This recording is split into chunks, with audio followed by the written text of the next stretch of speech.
wearing a sweater that was selected for you by the people in this room from a pile of stuff.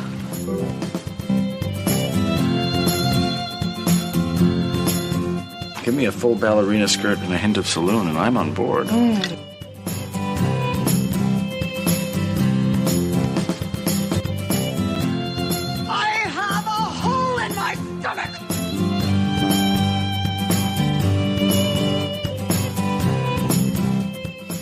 I can't go back.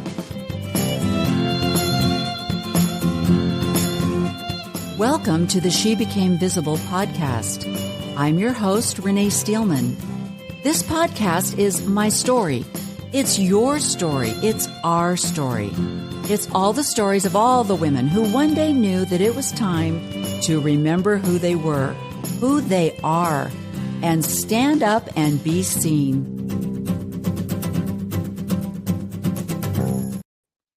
Welcome to She Became Visible. I'm Renee Steelman, your host, and I am so excited about this show. The reason I am excited is I love talking to other women my age who have gone through life like many of us have, ups and downs, valleys and hills, climbing, happy, sad, the whole bit. And why I want to talk to Susan and share her story with you is that she has lived an extraordinary life.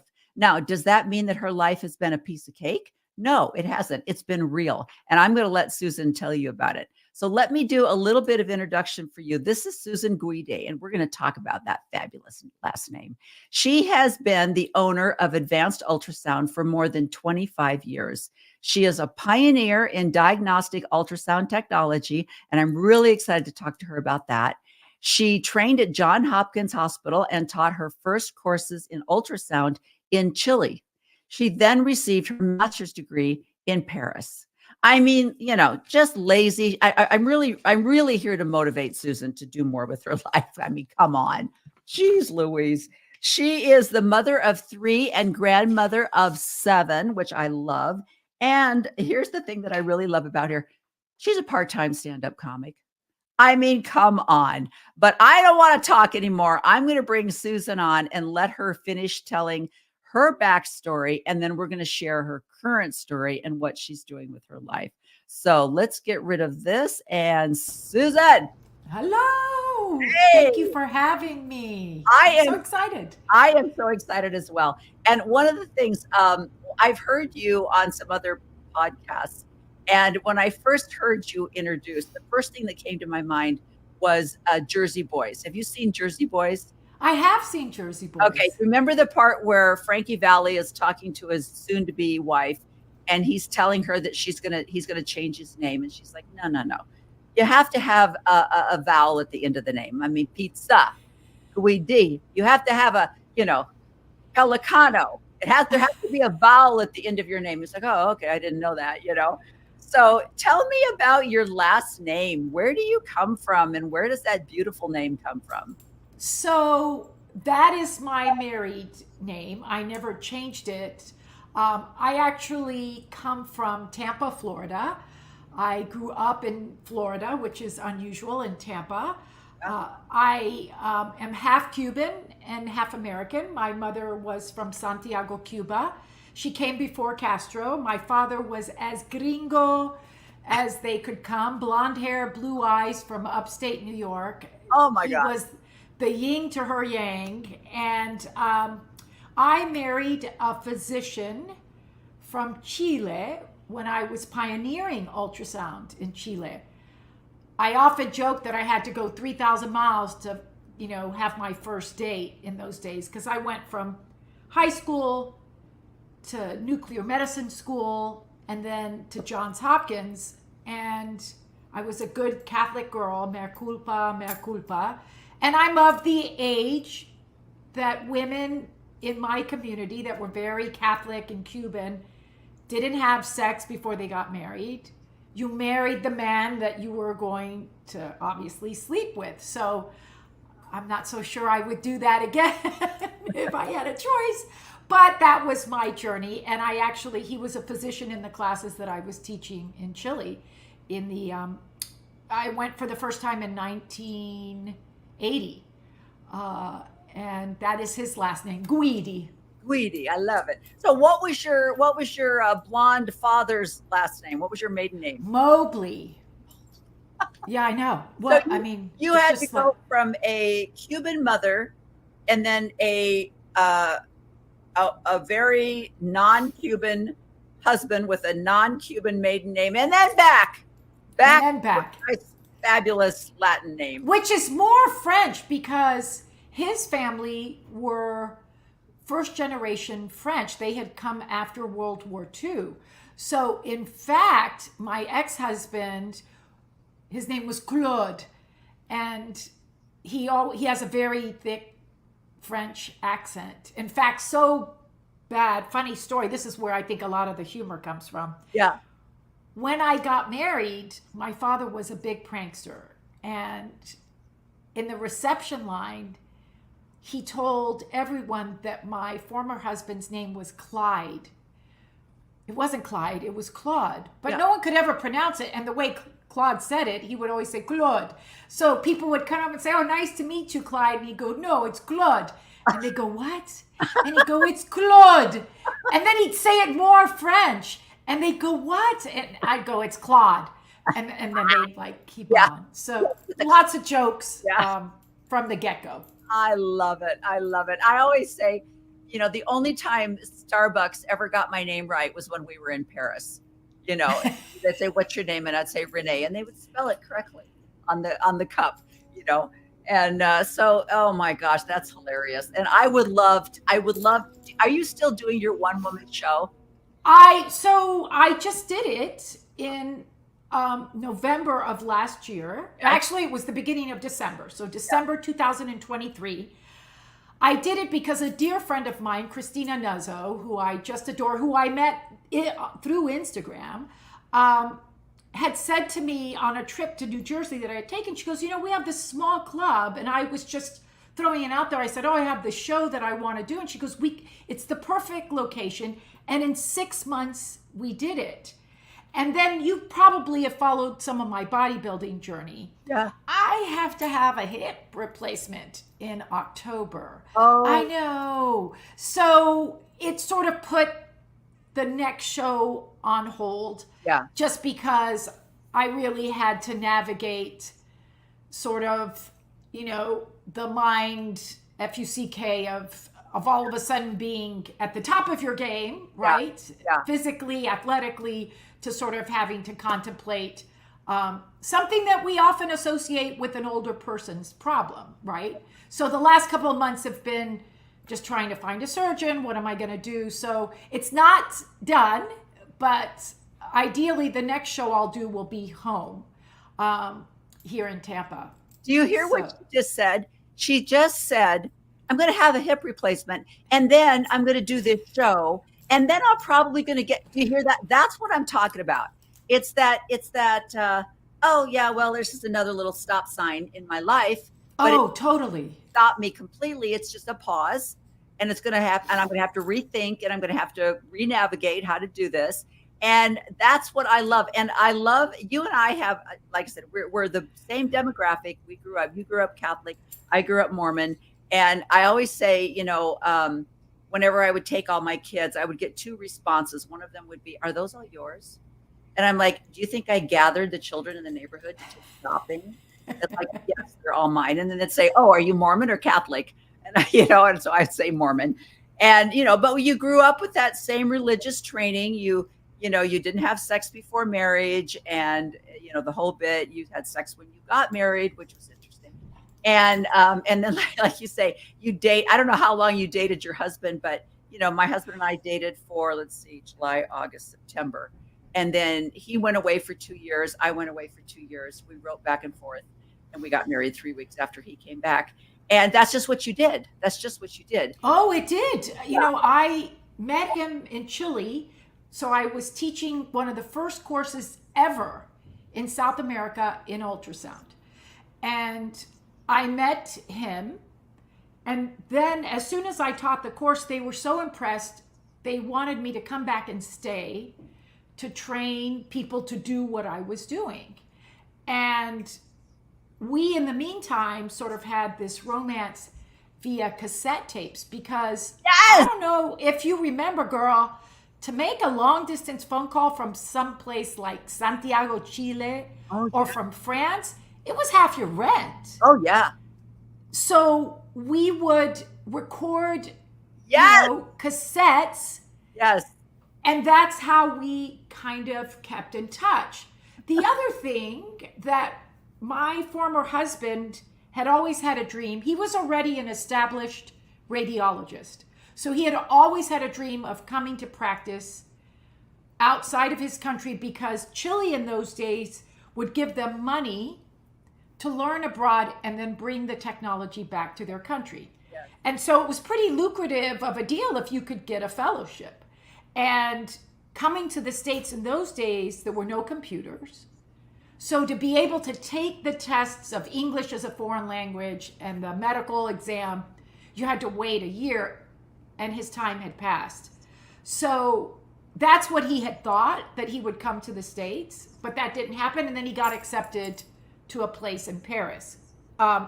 And the second year I went back, and I was supposed to stay 1 month, then 2 months, then 3 months.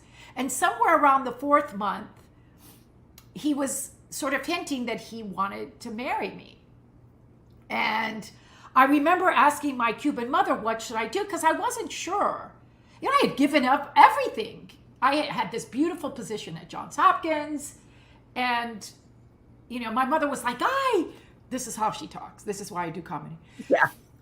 You're crazy. If you leave him now, he's going to find someone else in France. Yeah. So basically take one for the team. He's a doctor, Yeah. blah, blah, blah, blah, blah. Yeah. And I did. And 6 months after sort of dating, if you would, we got married in Chile and moved to France. And 2 months later, I was pregnant. Yeah. Yeah. Interesting. Yeah. And now, when you got pregnant and you had your son, did you give up everything? Did you quit all of your ultrasound? So I have 3 children. I have 2 girls. Uh-huh. The first one was the daughter, Danielle, who was born in Paris. Okay. And yes, I gave up everything. So when I went to Chile, I was kind of a big deal. Yeah. I mean, I had left Hopkins. I was this pioneer of ultrasound. I go to France, and the French in those days wanted nothing to do with a sonographer or somebody foreign coming in and scanning. They wouldn't let me scan. I would come into labs and I would try to sneak in, and they would just quash that. So a wonderful story was I called my bosses at Hopkins and said, I'm dying here.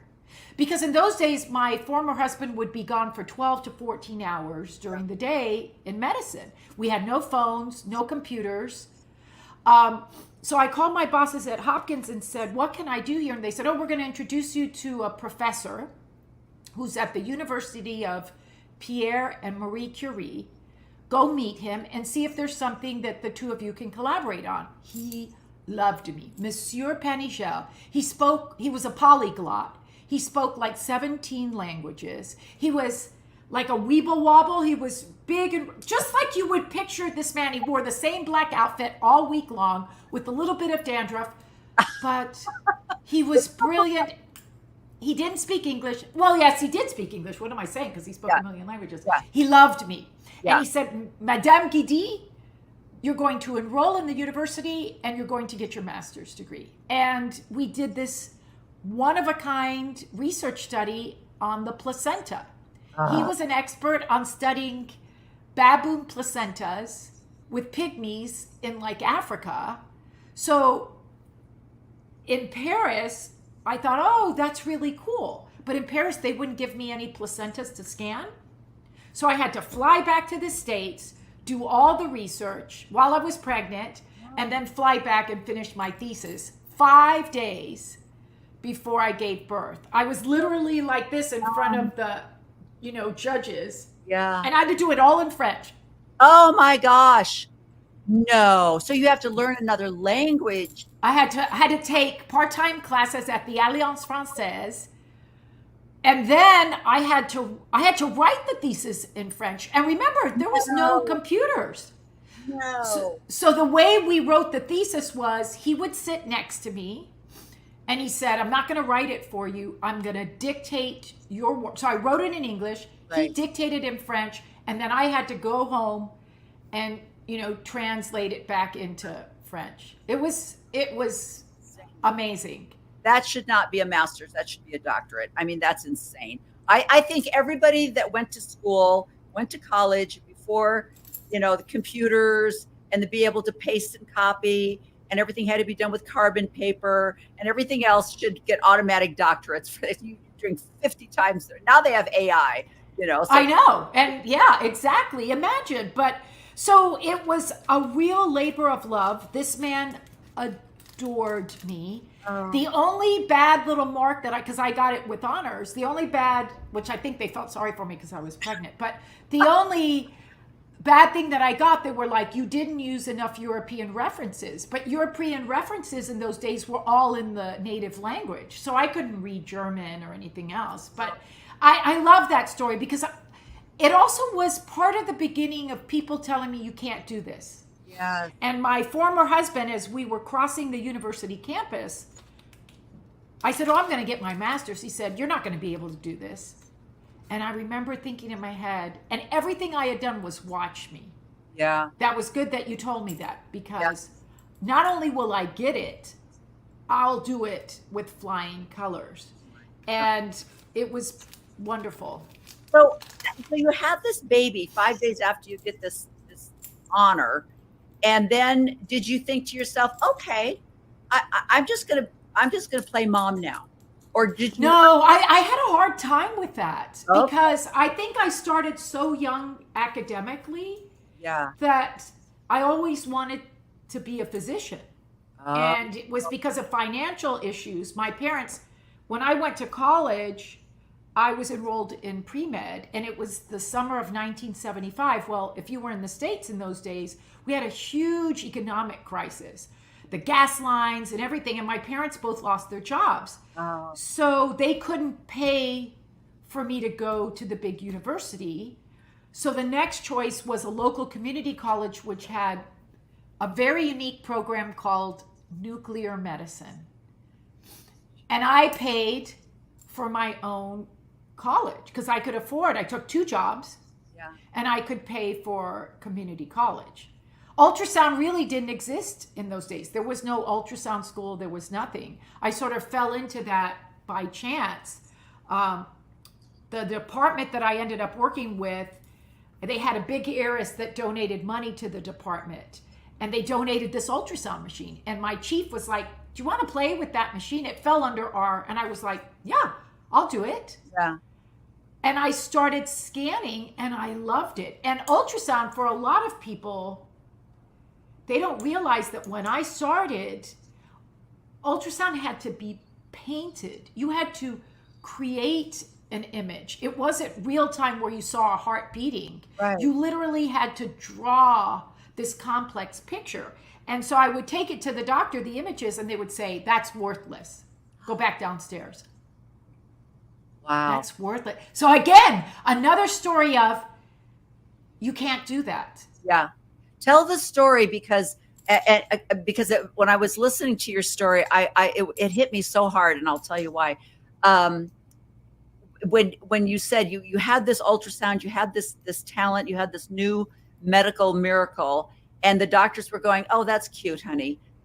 We've got CAT scans. We've already got what we need." Can you imagine, saying to Steve Jobs, "It's okay, little boy. That's cute. We have the phone now. Just stop."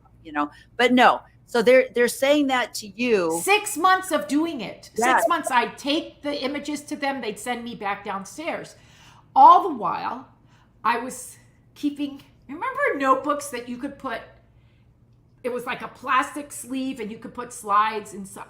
Yes. I would keep all my cases because I had to teach myself. Yeah.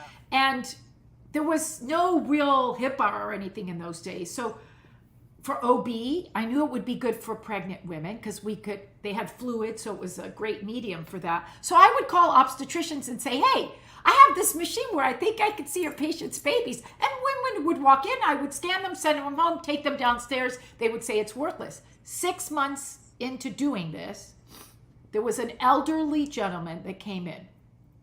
And he had an aortic aneurysm, which is the major artery in your abdomen, which is like a sort of weak area in a tire that's about to blow. But if that blows, you die. And I found it with ultrasound because the aorta was one of the easiest things I had learned how to scan. So I saved him. Then you know what the doctors told me? Oh, now we're going to hire a real sonographer. No! But to sort of pacify me, they said, we'll send you to this course at Johns Hopkins. And I was supposed to go with one of the other radiologists. He couldn't go. He backs out. I go to Hopkins, and they offered me a job at the end of the week. I did everything, Renee. I emptied waste baskets. I followed people around. I thought I had found Mecca. Yeah. And at the end of the week, the doctor said to me, would you like a job here? And I remember looking behind me going, are they talking to me? I moved. I had no furniture, nothing. Moved to Baltimore. And Baltimore in those days, for this little girl from Tampa, was sketchy. Oh, yeah. I mean, it was scary in those days. Yeah. And I moved and didn't have furniture for like 2 months, but I did it. Yeah. Yeah. What I find interesting is so frustrating. Like my sixth baby, actually, I was pregnant, had a miscarriage. And then because I was a good Mormon, I have never used birth control. And my doctor was like, maybe you should take a little break. And I was like, me? Oh, heck no. I have no problem with babies. I have 5 healthy babies, pop them out like nothing. And so, he gave me a prescription for birth control. And I was like, that's not going to happen. And got pregnant right away. And then during my pregnancy, I would have women say, did your doctor tell you that you probably should have waited a few months after having a D&C and a miscarriage before you got pregnant again? I'm like, no, because he gave me birth control and probably thought I was going to use it, but no. So I got pregnant. So I go in for my prenatal, and my doctor says, you're really unusually large for as far along as you are. Would you like to have an ultrasound?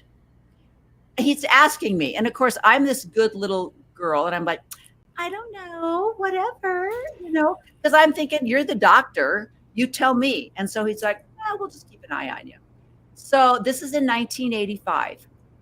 And so then I go into labor, my water breaks, I start hemorrhaging, I'm bleeding all over the place. I go to the hospital. They do a test, placenta previa. Previa. Yeah, he's born with a diaphragmatic hernia. Oh. And they bring in an OBGYN, and they said, did you have a lot of amniotic fluid? And I said, yeah, I was really huge. At 3 months, I looked like I was 6. He goes, yeah, that's always a sign that there's a problem. And so if I would have had that ultrasound, they would have seen the diaphragmatic hernia. They would have seen all of these things, and they could have taken steps, because in 1985, there were a couple of doctors that had just done a prenatal surgery where they actually took the baby out, closed the little hole in the diaphragm, put the baby back in. And they had just done that in 1985. But the whole idea that in 1985, ultrasounds were still like, I don't know. Now my girls are going in. The minute they get pregnant, they're doing ultrasounds and all sonograms, all kinds of things. Now they got the 3D thing where you can basically see the baby, Yeah, I was the pioneer of 3D. I had that's the practice that I started. I started the first 3D ultrasound practice almost in the United States, because through this career of mine, I got used to teaching every big advance. So when vaginal ultrasound came about, I taught that for 15 years before we actively used it, because they would say, oh no, it's too invasive. Doctors are always scared of the vagina. So yes, yeah. And then to this day, you still have sonographers that'll hand the probe to the patient and say, you put it in. It's just mind blowing. Well, and talk about that, because you were talking about all of the things that you can do with the sonogram, the ultrasound. They don't have to be as invasive as they are. No. And you look at where they're talking about, putting in IUDs or without anesthesia of any kind. And the things that women put up with, the pap smears that they put up with, and we're in pain and it's uncomfortable, and men just go, whatever, and you can do that, but doctors are still going, why would we do that? Oh, and sadly, in some respect, I think I always knew this was coming. So I often say, without knowing it, I started my own concierge practice without knowing it was going to be concierge. And I'm not saying I'm catering to only people of an economic status. Yeah. What I knew 28 years ago, and it was just when I was getting a divorce, 3D ultrasound. I was doing 3D ultrasound research at our local university. And the 3D prototype machines had really good 3D imaging, but really poor conventional standard 2D imaging. And you needed a machine that did both. And I knew it was going to change everything as we knew it. I will tell people that my mentor, who was a really famous, she was one of the most famous reproductive endocrinologists in the world, her and I, and a doctor from South America, from Colombia, who had not gotten his medical titles here yet. So he was working as an IT person for her. So I often say he could do the Wizard of Oz, like reconstruction. I could scan and she had the machine. And on the first day that, like the Wizard of Oz, this reconstructed 3D of a face comes for a baby, I literally just burst into tears because I said, I've waited my whole career to see the baby the way we see them in life. And when we would scan together, he had a Spanish accent and he would warn the patient, he goes, prepare yourself, she's going to cry, because every time the picture would magically come up on the screen, I cry. And I started doing some of the first work in cleft lip. And because that's what 3D was intended for, was facial dysmorphology. And what we learned was that pediatricians in a lot of practices had no idea how to handle a baby if they were born with a cleft lip. So parents were often finding out the minute they handed the baby, right? Yeah. And then at that point they had to worry about, they have all kinds of issues like sucking issues and ear issues and dental issues. And so they need a whole team. Yeah. So any babies in those days that had cleft lip, I would do them for free so that I could learn. And then I'd go to their house and photograph the abnormality, and so that I could learn. Because the same thing with Down syndrome was that we were hoping that we could, now we have much better, we have blood tests that detect it early, but it was a journey. And I knew, excuse my French, we were doing shit medicine in OB labs. And it's still to this day, we weren't allowed to talk to the patient. Yeah. Nurses aren't told you can't talk to a patient, but sonographers were. You were often limited the amount of time you could spend, how many pictures you could give. And I said, I don't care if I scan one patient a day. I'm going to do something that makes me happy. And I'm still practicing. Okay. So, and this is the thing that, I mean, of all of these accomplishments and everything that you've done, give me a timeline for babies. Like, you've got your daughter, Danielle. So now it's 1982. I have my first child. Okay. We go from France. We only stay in France for a year. We go from France now back to Hopkins, but now only my ex-husband can work there. We can't both work at my alma mater, because if we were married, I know. So when you said, did you give up everything? Oh yeah, I gave up everything. Then we moved back. Why can't Because there was a rule. I don't know. See, that's the thing. You just want to strangle these little nowadays and go, you don't understand what it was like. Then this was only 50 years ago, Then we moved to Chile. Now, in Chile, we have a baby. We're starting all over again. You have your other daughter. You have your next daughter. I know, not yet until that. I conceived her in Chile. I had her here. Okay. But now we're living under a dictatorship. Oh, yes. So it was Pinochet. So the peso devalued overnight. So overnight, everything we owned was cut in half. I think I was making $125 a month. I would work part-time. The cool thing about being in Chile in those days as an American was that you could have help. Yeah. So I had a live-in. Yeah.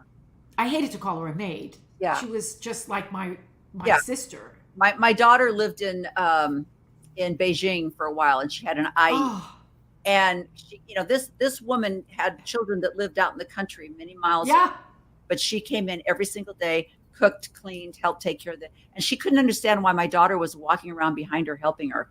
She's like, I did too. Yeah. I did everything with her. Yes. But I learned to cook. Yeah. I remember I had a Betty Crocker. The best. Remember Betty Crocker? And white. I think I made every damn thing in that book because she would do the dishes. Oh. But I would share the task with her. Anyway, long story short, I have another child. The economy sucks. The political situation is terrible. Yeah. And 4 years into the marriage, we moved back to Tampa, Okay. where my former husband was given the opportunity to redo his residency. So he had to kind of start all over again. And guess who has to start all over again too? Yes. Yes. So I took a job with 2 babies under 5 at my alma mater, the local community college, taking over the entire ultrasound program. I was working 80 hours a week. We had 1 car, Oh my gosh.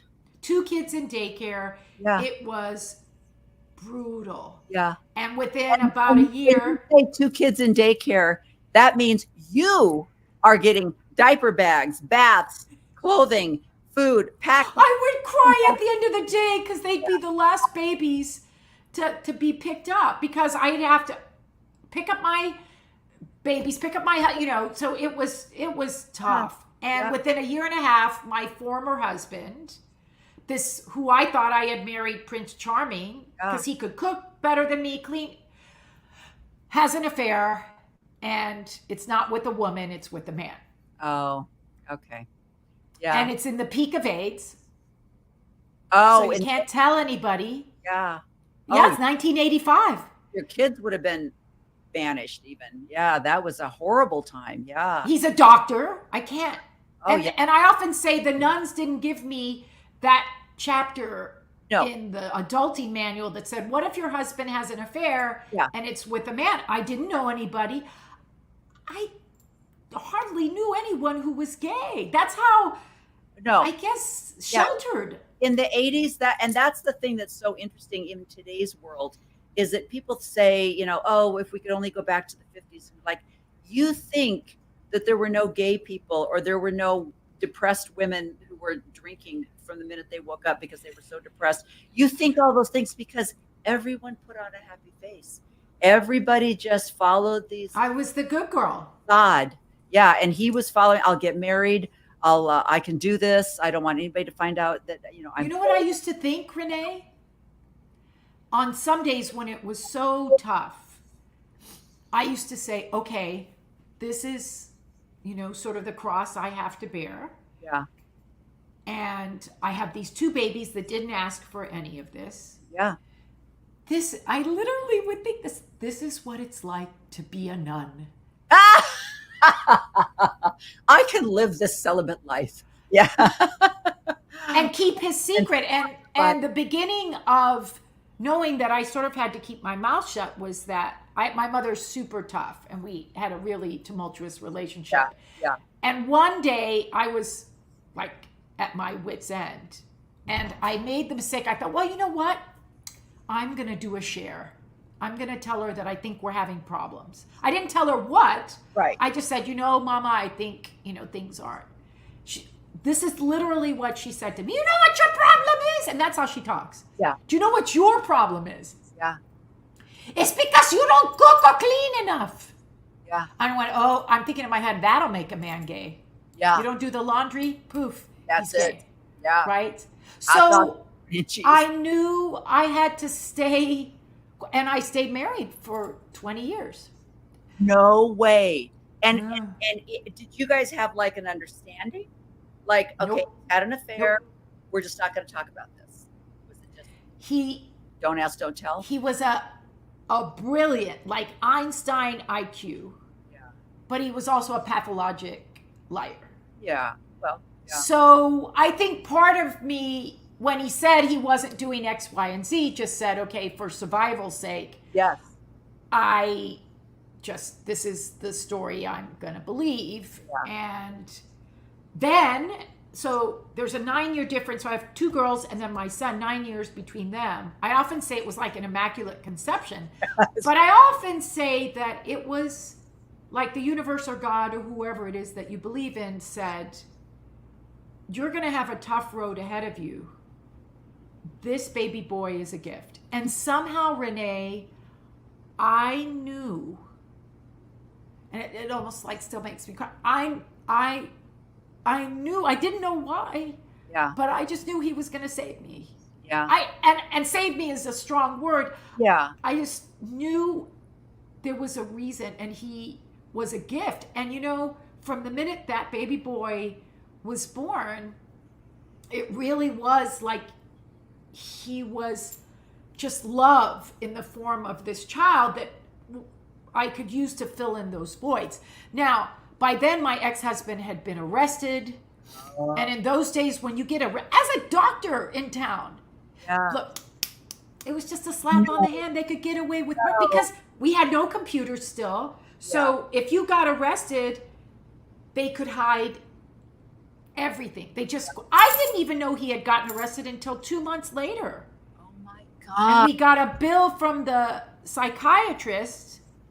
And then even then, he barely told me what it was that he had done. But, you know, in order to have gay liaisons, you would go to these, you know, there was no porn, right? You would go, yes, exactly. And he got caught. And that began the beginning of, I can't do this anymore. And So tell me this, because I think this is interesting. You would think under those circumstances that your divorce would be a piece of cake, that he would be like, I understand. What do you need? No. So talk about that. That even though I love that you asked me that. It was really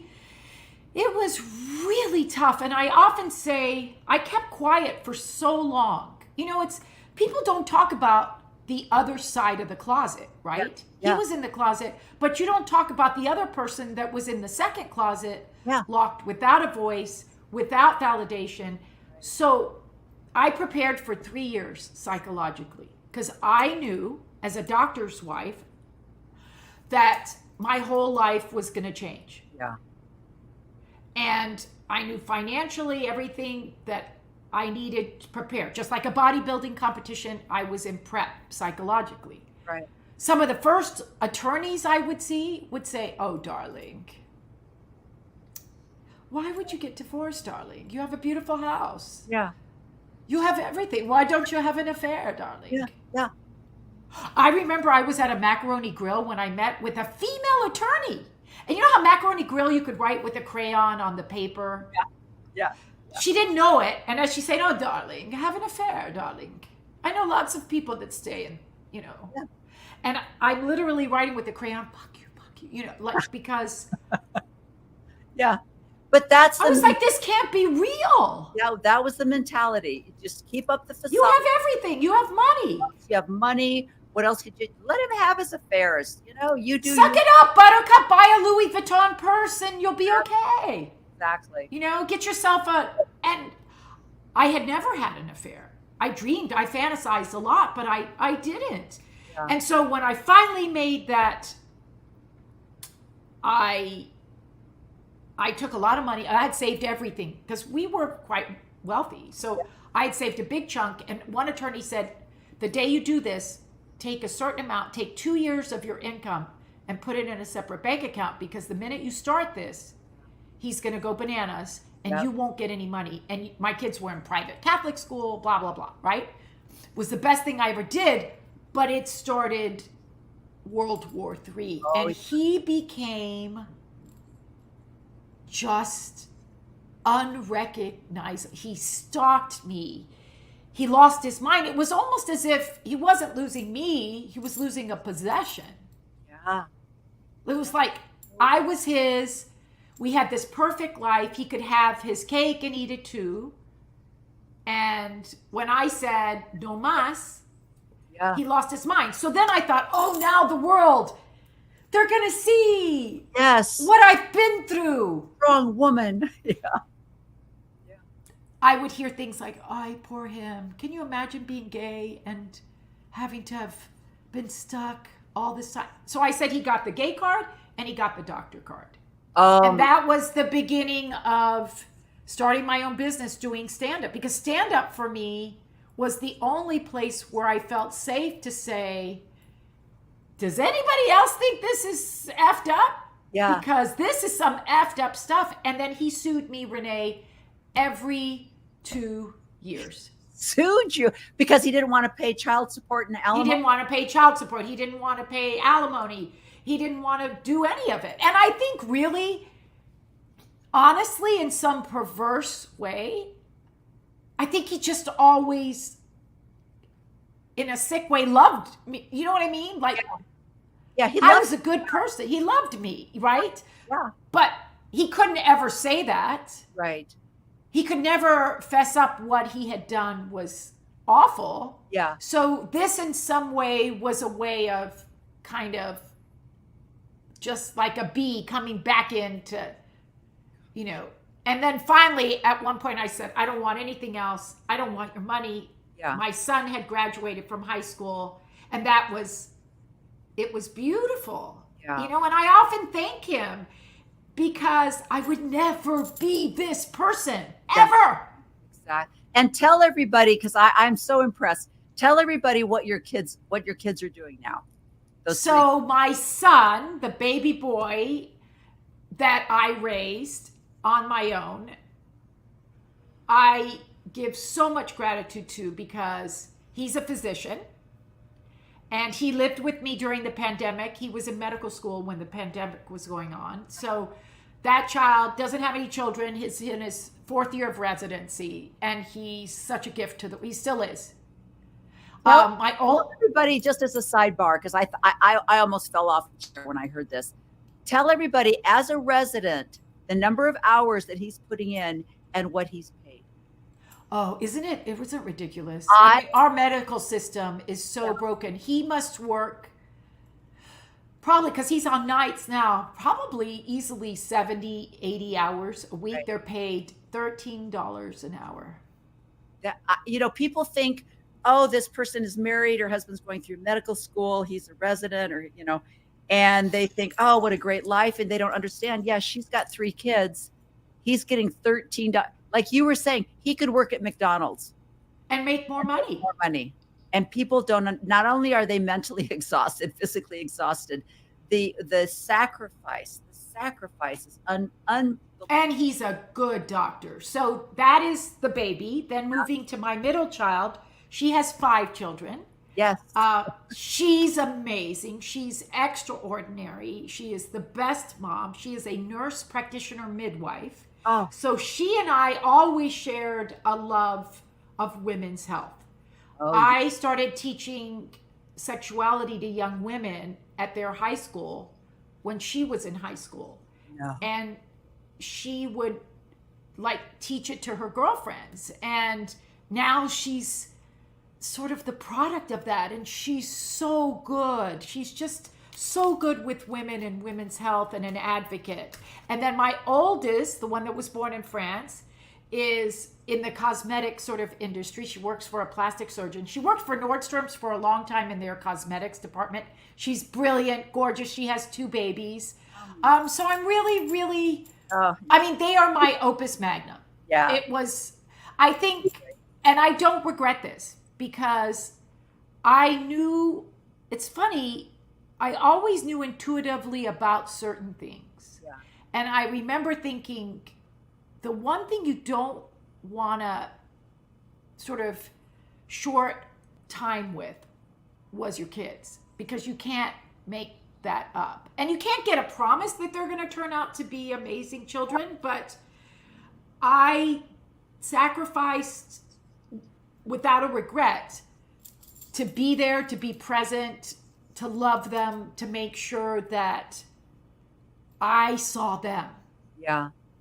But everybody that I know, and here's the thing, and I don't know if you got any of this from Catholicism, but in Mormonism, when I was growing up, the leaders of the church literally over the pulpit said, if you put your children in daycare, you are a bad mother.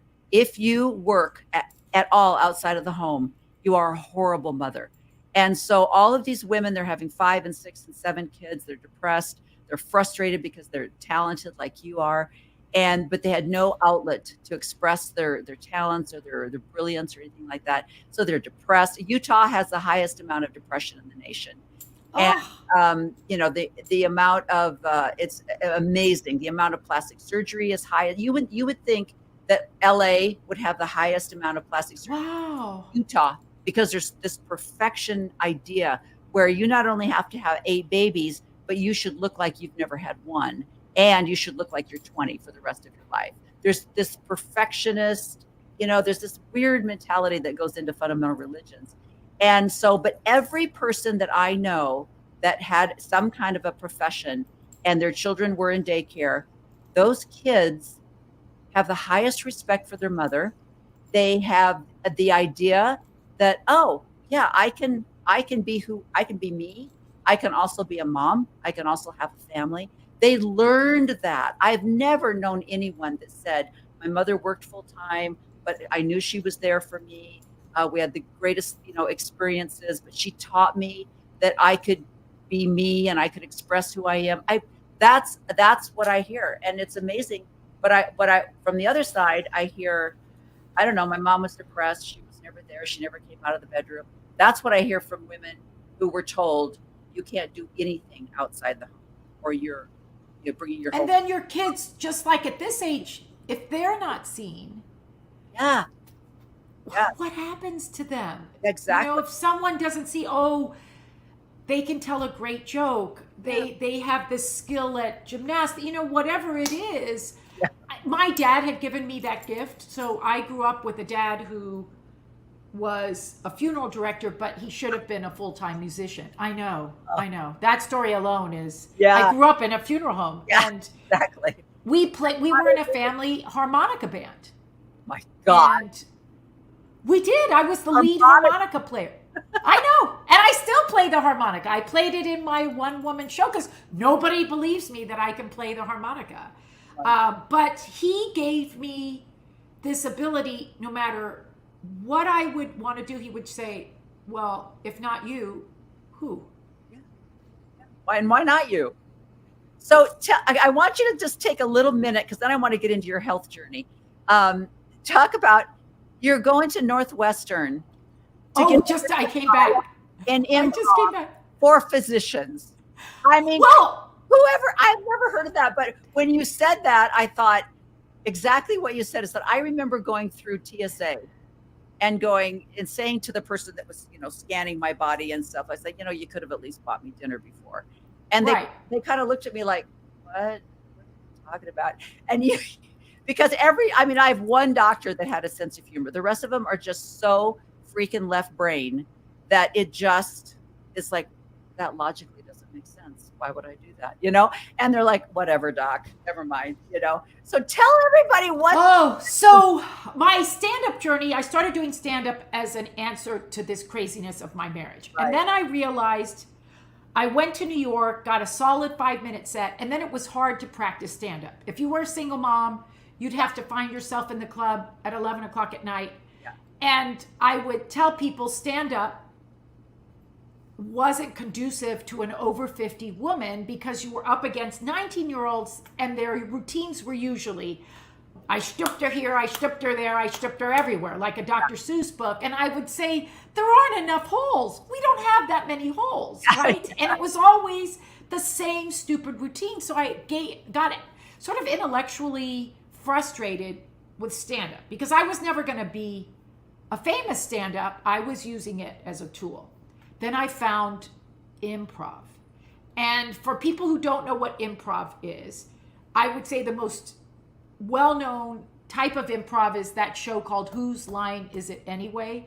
And that's called short form improv. Basically, it's making up things on the spot.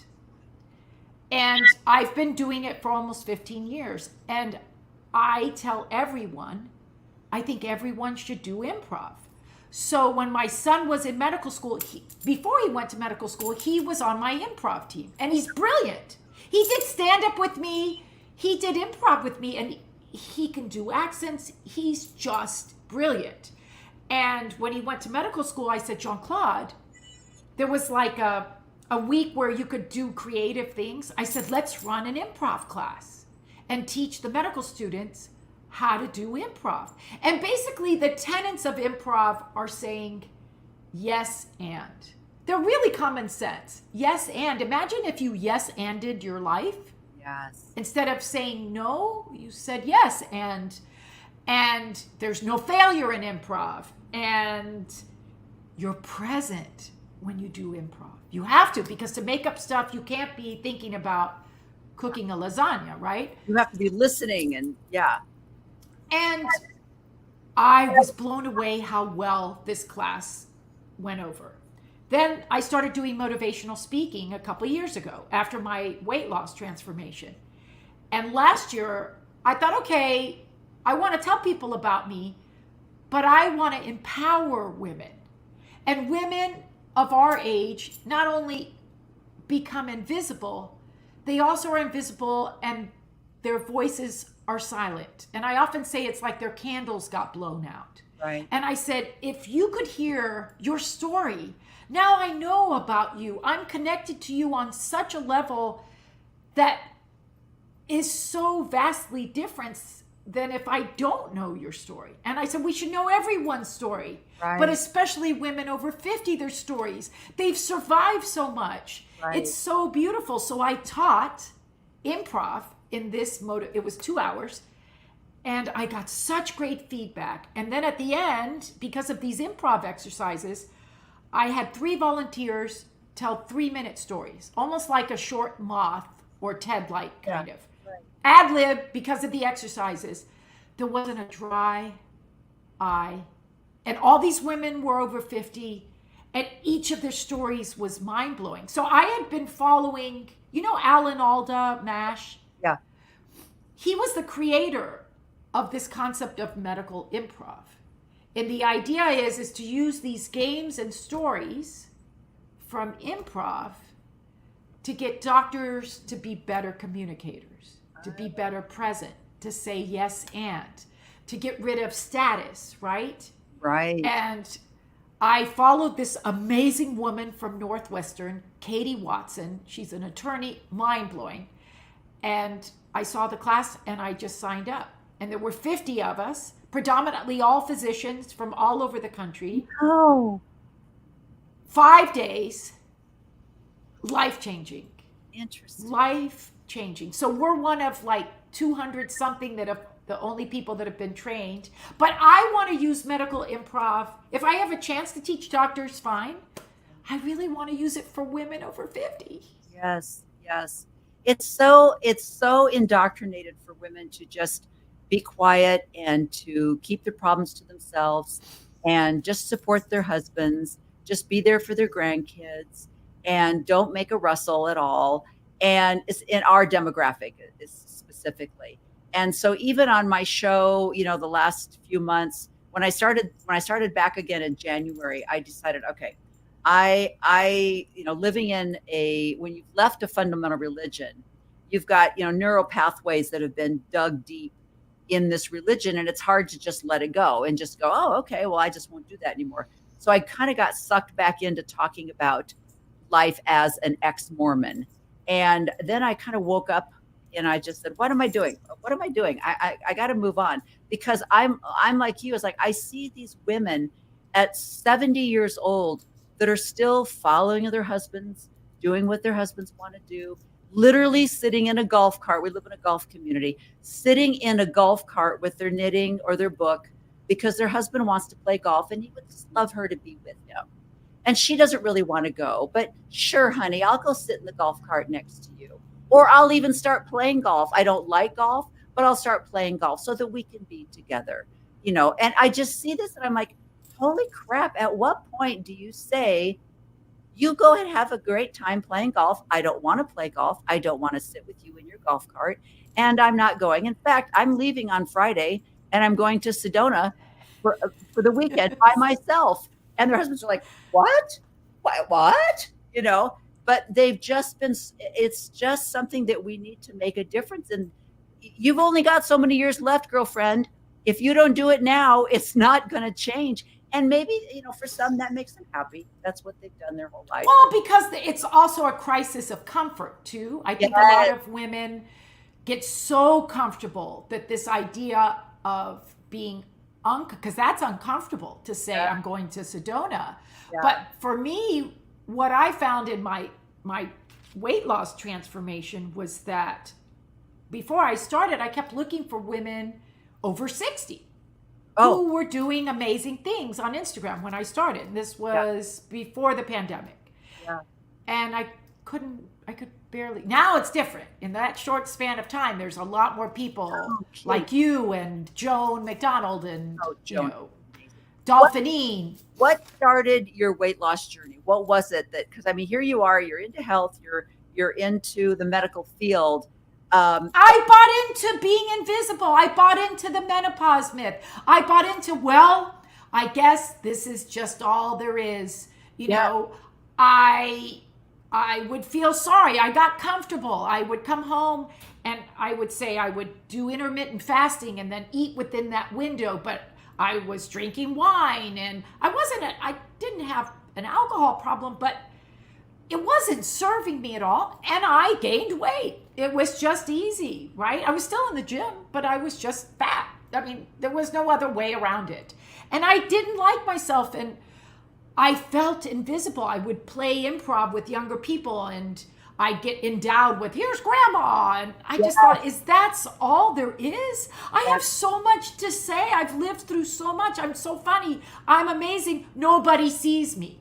And then I realized no one was going to see me unless I took my folding chair and stuck it at a table or made the damn table myself for me to sit at. And that's when I started.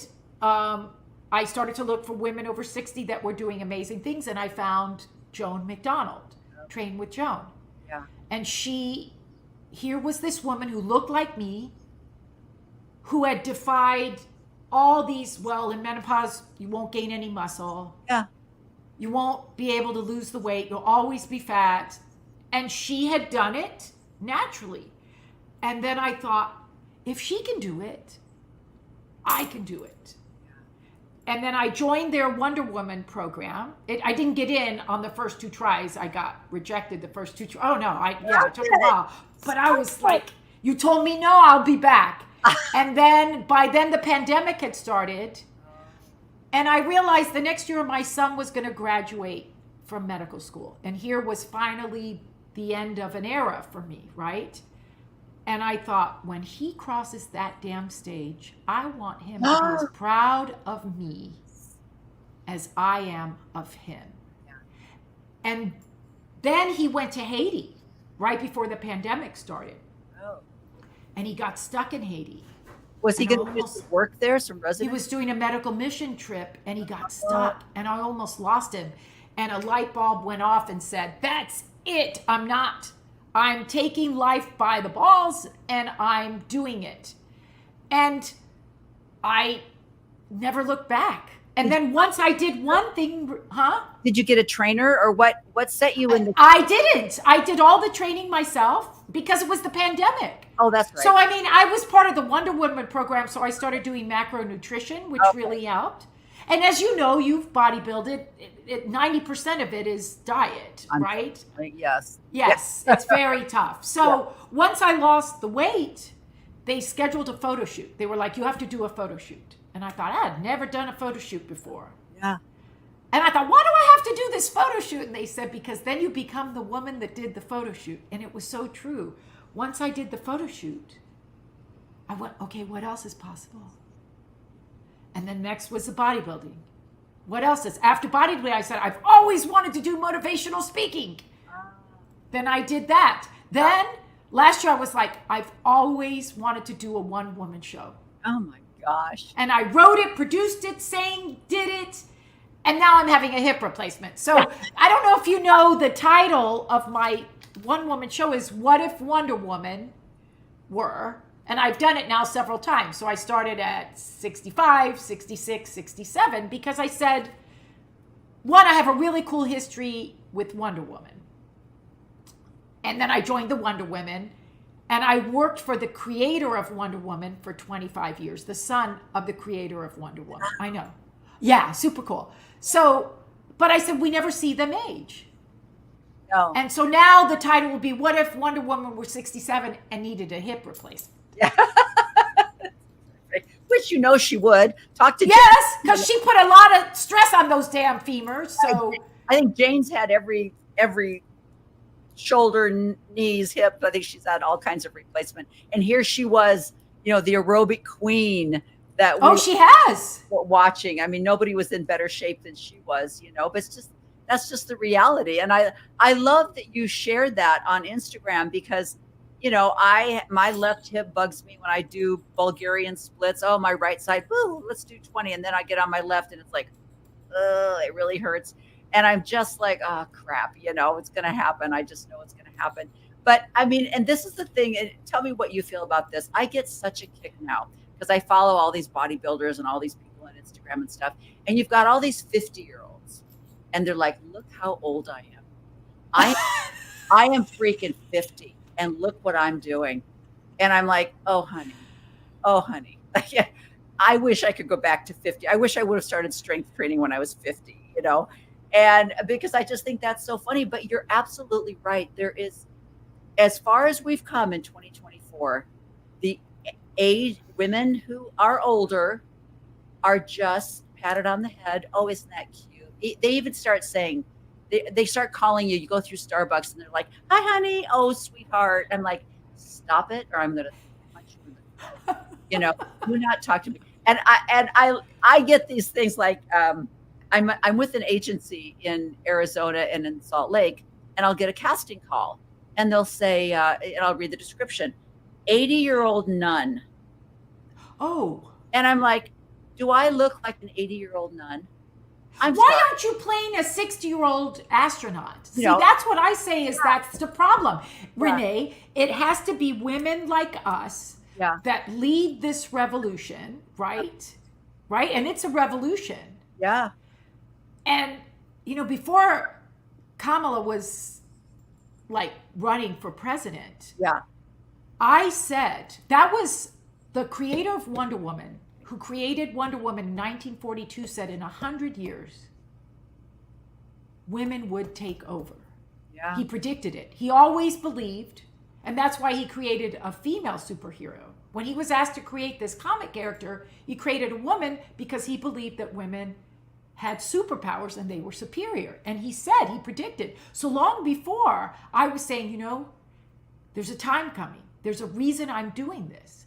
And I believe in that Gloria Steinem comment that an army of silver-haired women will take over. Yeah. And I, with all my heart, believe that we're here and we have to get excited and we have to say, don't settle. Yeah. There's nothing about this age that has to limit you except for your mind. Yeah. Don't get comfortable.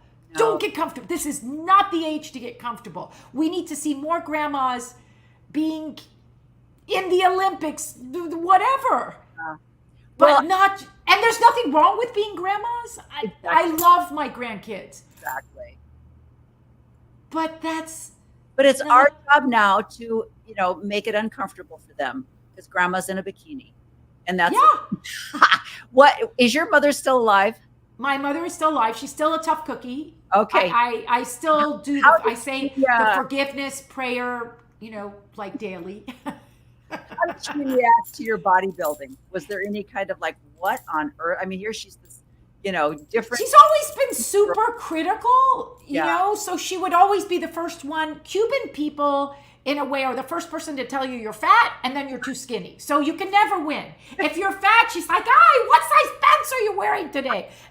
You're like, what? This is not unconditional love. So Like she's never really been to any of my shows. Oh. You know, one of the first shows I did in New York, I was in the taxi and she called, and then I go through this thing with her, and she goes, I go, what are you doing? Not that comedy shit again. You're not funny. That's how she talks. Yeah. So I'm in a way, I really got Cuban tenacity from her. She had a really tough life, and I really do have to do a lot of forgiveness because she loves my ex-husband still to this day. She hangs out with him. Yeah. So it's really hard, you know, when you've got an older parent and you still don't necessarily, they still don't see you. Yeah. And she doesn't see me. No. And that my mother, you know, when I posted some pictures, and she, she and I don't speak either. And she said to my brother, who does she think she is? What is she? That's so hard. Being in a bikini on stage at her age, who does she think she is? And I'm just like, you know, I don't know who I am, Mom. I'm just being me. And I'm just, you know, what's my next fun thing to do? I love projects, you know. And I'm glad that you shared that, because I don't think enough people talk about that. And that's really sort of tough. You know, I've forgiven her. I would never be unkind, but it's like, why aren't you my biggest cheerleader? Yes, exactly. Yeah, it's really sad. I really think we're really stuck in that generation where, you know, you're embarrassing your kids and your parents. And it's like, well, I can't win for losing here, you know. But I have great kids as well, and they're supportive, and you know, there's nothing better than grandkids. It's really the only reason why you should have children is because then you get grandchildren, and it's amazing. I'm grateful for that. But you are so inspiring, and I love. So are you. I have a million questions for you, but obviously we've run out of time. So I need to have a podcast so that I can have you on. Oh man, no kidding. I mean, and the podcast that you've been on, other strong women. I love I have to get, I can't remember her name now, the one podcast you were on, but I remember when I watched it, I thought, oh, I used to see her on Instagram, but I don't see her anymore on Instagram. I didn't realize she had a podcast. And I remember she is absolutely gorgeous, another bodybuilder. And, but she used to get so many negative comments because her hair is really short. And so with her short hair and her fabulous body, she would just get these really misogynistic comments all the time. And she's gorgeous, you know, and I wondered if maybe that was why she quit and just went to podcasting or something. I'm gonna have to ask her. But it's amazing. It's amazing when you get out there and you put yourself out there. Like you say, you have to put up with the crap that the flack that's going to be thrown your way, and people telling you that, you know, you're immodest, and you know your poor husband, and you know, who do you think you are, and all of this stuff. And I think women in our demographic, I think we get that more. I think we get it in general. I think it's kind of universal. I get kind of burnt out on Instagram sometimes, you know, because I kind of wonder, I get sucked down a rabbit hole. And with this hip thing, it kind of has set me back just a little bit, because I just felt like, oh, am I an imposter now because I did the body, you know, but I try not to. I just try to stay super positive and stay in the game. And I have lovely women that, for the most part, I haven't bought any followers. They're all genuine, organic women. I had someone write me today and sent me her bikini pictures quietly and said, you inspired me to do this. Shout out to you, Lynn, if you listen to this. And send me her bikini pictures. And that one thing I just say, and it's people like you. I think I wrote it to you when we first started that I wanted to be on your podcast because you had inspired me. And I think that's the positive note that we leave this on. That there's so many women doing these amazing things. If we could just hear their stories, it might get one 70-year-old on a golf cart to just pack her suitcase and go to Sedona this weekend. Exactly. You know? I love it. It's a beautiful way to end the show. Well, Susan, I just love you. And one of the things that I really hate when people badmouth social media, because I have met so many fabulous people. I would have never met you You're in I Florida. would have never met you. I'm at the other part of the world.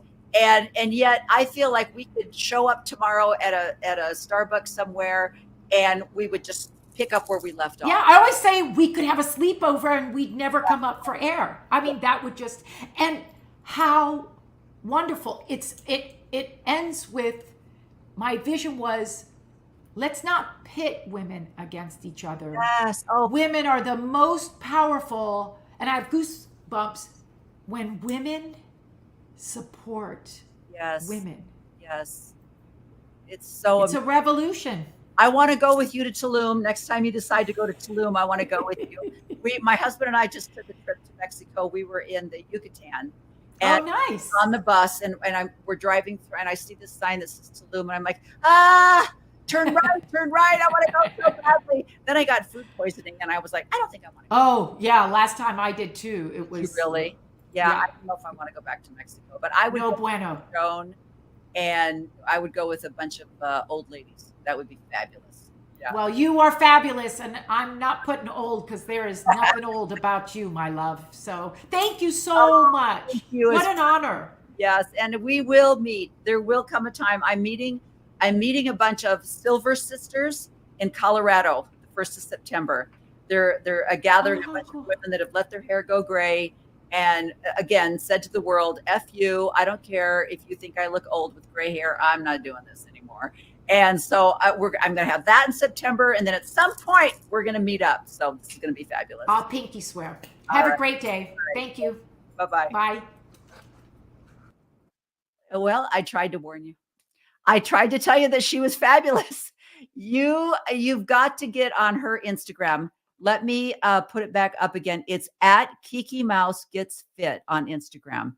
And she's got a busy life. And I love what she said, because I don't know how people do all the social media. There's constantly changing new rules. Oh, you've got to put on a reel. Oh, you've got to do this 3 times a day. Then you've got to do this. And I don't have time for that. So I just do it because I've met so many fabulous women like Susan on Instagram. And so I encourage you to just decide today. Now it's the last day of July. Tomorrow is August 1st, and I'm going to be broadcasting this on August 1st. So today's the day, girlfriend. I want you to write down, what are some things you've always wanted to do in your life? Did you want to take a yoga class? Do you want to go back to school and get your bachelor's degree or your associate's degree? Do you want to take a cooking class? What do you want to do? Just what do you want to do? And then tell your family, I have decided this is what I'm going to do. And when they start giving you all the reasons why you can't, because I need you to babysit on Thursday, Mom, but honey, I've got this trip planned. I thought you were going to go with me. Or, but what about this? And what about that? Your answer is, I love that for you, but for me, I'm going to be taking this class. It's every Tuesday and Thursday night at the community college. That's where you'll find me. And then feel really good about doing that. It's not too late to be visible, as Susan has shown you. Now, not all of us have the energy that she has, because she is out of this world. And but you just need to take back your life.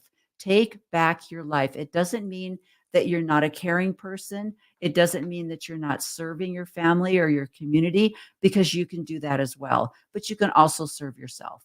And that's my encouragement for you today. So thanks for joining me. And I will not be seeing you next week, because the 1st of August, I'm going to Sturgis. I'm getting on my Harley and I'm going to Sturgis. And that's where I'm going to be the next week or so. So I will not have a show for the next couple of weeks, but then I'll be back. So thanks for joining me today on She Became Visible. Bye-bye.